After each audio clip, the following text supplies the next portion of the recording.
तेलंगाना के जंगल के बारे में कुछ बोलिए। जंगल के बारे में तो यार तुम सबको पता ही है। जंगल का राजा कौन होता है बताओ। जंगल का राजा कौन है, पहले मेरा प्रश्न आप सब लोगों से ये रहेगा। Who is the king of forest. जंगल का राजा शेर। जंगल का राजा शेर। जंगल का राजा शेर ही मेरे दोस्त।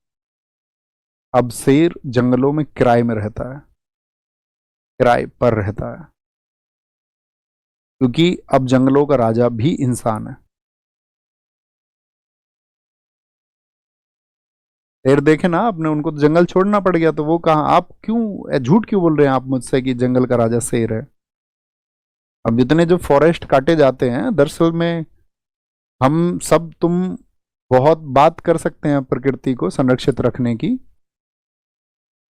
और सबसे बड़ी बात क्या है कि प्रकृति को संरक्षित रखने की बात जब हम करते हैं, और ये बात मैं आपसे इस समय एसी में खड़े होकर कर रहा हूं, एसी में, जो कि पर्यावरण पर प्रभाव डाल रहा है,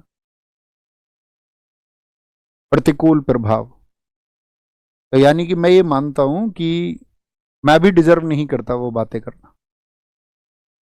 हाँ, मैं आपको अगर किसी पेड़ के नीचे बैठ के पढ़ा रहा होता तो शायद मैं उस तरह की बातें करता हुआ बहुत अच्छा लगता। लेकिन दोस्त, हम तुम हम सब इसी में शामिल हैं। हम अच्छी बातें लिख सकते हैं, हम विरोध कर सकते हैं, विरोध होना भी चाहिए जब जंगलों को काटा जाता है, लेकिन कहीं ना कहीं मतलब हमको दिखता नहीं है, अप्रत्यक्ष रूप से हम तुम भी उसमें शामिल है या नहीं है, आप बताओ। आपको क्या लगता है। आपके घर अगर आप एक फ्रिज का इस्तेमाल कर रहे हैं तो आप पर्यावरण प्रतिकूल कार्य कर रहे हैं, वहां भी आपका बहुत सारी चीजें नष्ट हो रही हैं। अब टेक्नोलॉजी का जितना भी इस्तेमाल कर रहे हैं, आप गाड़ी का इस्तेमाल कर रहे हो, चाहे आप बाइक का इस्तेमाल कर रहे हो, तो वहां भी तो नुकसान ही हम लोग कर रहे हैं। तो इसका मतलब है कि जिसको हम कह रहे हैं कि भाई औद्योगिक क्रांति हुई, तो औद्योगिक क्रांति तो नुकसान पहुंचाएगी ना।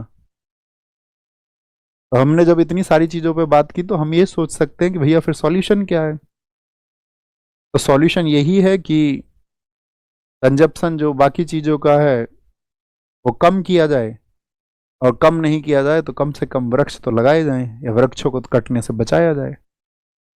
जैसे कि भाई इनडायरेक्ट मैंने बताया, फ्रिज है, एसी है, इन सब का प्रभाव पड़ रहा है, हम तुम सब उसके आदी हो चुके हैं, या उसमें हम उनका प्रयोग करते हैं।